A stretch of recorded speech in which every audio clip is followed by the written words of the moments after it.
Innocence is always associated with children. That's why, when a crime is committed, the chances of finding a child's name on the suspect's list are slim to zero.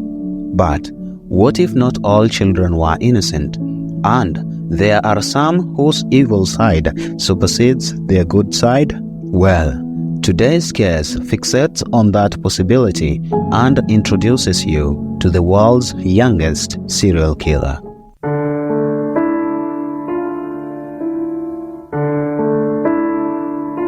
Amarjeet Sada was welcomed to this world by his parents in the year 1998 at Musahar village in Bihar. His family and the rest of the families in the village were poor. Amarjeet wasn't your ordinary young boy.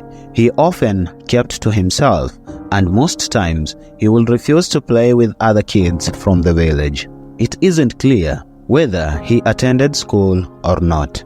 Among the children of the Sada family was a young girl aged 6. One day, she went to play with her fellow kids, but never got to return home afterwards. No one knew where she went. Shockingly, the family went about their business normally. You couldn't tell that their young daughter had disappeared. Some time passed after their daughter's disappearance. The Sada family welcomed another daughter into their lives. Just 6 months after she was born, the daughter died in some mysterious circumstances. This death shocked the whole village. Surprisingly, the family was calm and collected, going about their business.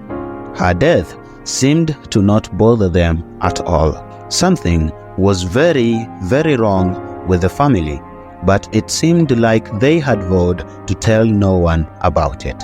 In the year 2007, the village was bleeding again. Another infant went missing. At the time, she was just 6 months old. The Sada family seemed to have not been the target this time, as the girl was from another family. The girl's name was Khushbu. On that particular day, her mother dropped her off at the local primary school where she believed would be a safe place for the baby. Then she went to work. When she came back in the evening, her daughter was nowhere to be found. Overwhelmed by emotions, she started to look for her at any place she could think of, but this was fruitless. She asked everyone she could find in the streets, but in vain. She went around the village explaining her situation to people, hoping to find any clue that would lead her to her daughter. As she was doing this, she came across a member of the Sada family who seemed to know what was going on. After receiving all the information she needed, together with the family member, they went to file a complaint at the police station. Since they already had a suspect, they went back to the village with the police officers to arrest him.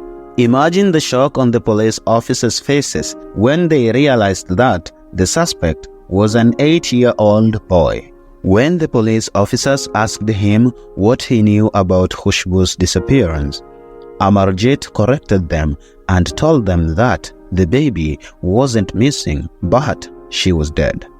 And while looking at the officers straight in the eye, he said he knew she was dead because he was the one who killed her. The police officers dismissed his claims. In their minds, they thought that these were just the words of a little boy who had decided to play games with them. Things started to get serious when the boy, Amarjeet Sada, told them that he could take them to the place where he had buried the baby.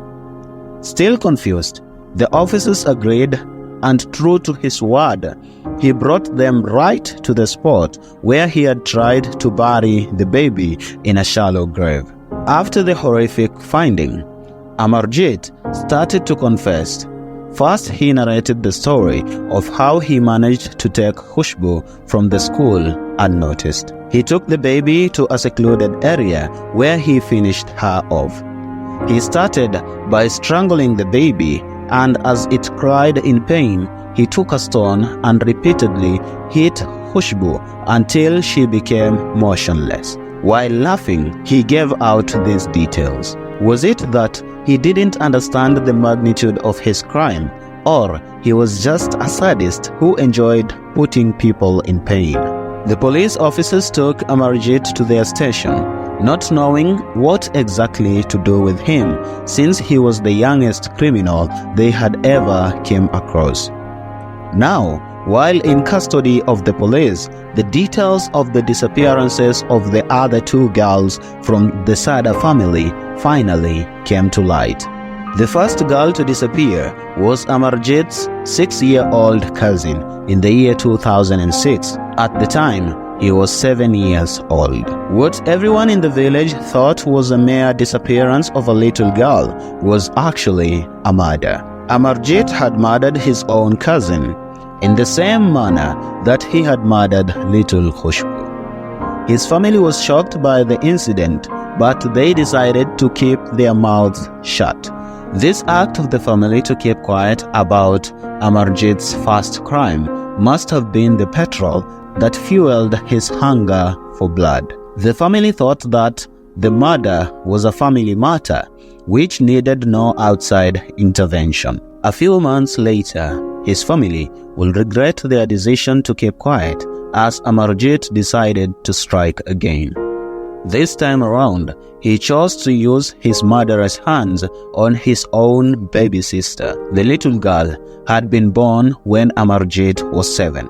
On that particular day, his mother left the baby sleeping and went to attend to some errands. When she left, Amarjeet came and took the baby to a secluded area where he killed her in the same manner that he had killed the cousin and baby Khushbu. Once again, the family chose to stay silent. It seems like a member of the family was fed up and decided to spill the beans after Khushbu's disappearance. Amarjeet was charged with murder. After a psychiatrist's evaluation, it was established that the little boy was suffering from conduct disorder, and he received gratification from inflicting pain on others due to a severe chemical imbalance in his brain. Amarjeet was detained at a children's home until he turned 18. His crime sure shocked and will continue to shock the nation of India and the rest of the world. Information about where he went after his release isn't published anywhere, since he had to change his identity. They say everyone deserves a second chance. Hope he didn't waste his. That's it for today. My name is Yusuf. Click on the videos showing on your screen right now for another chilling story from us. Thank you for your time and see you in the next one.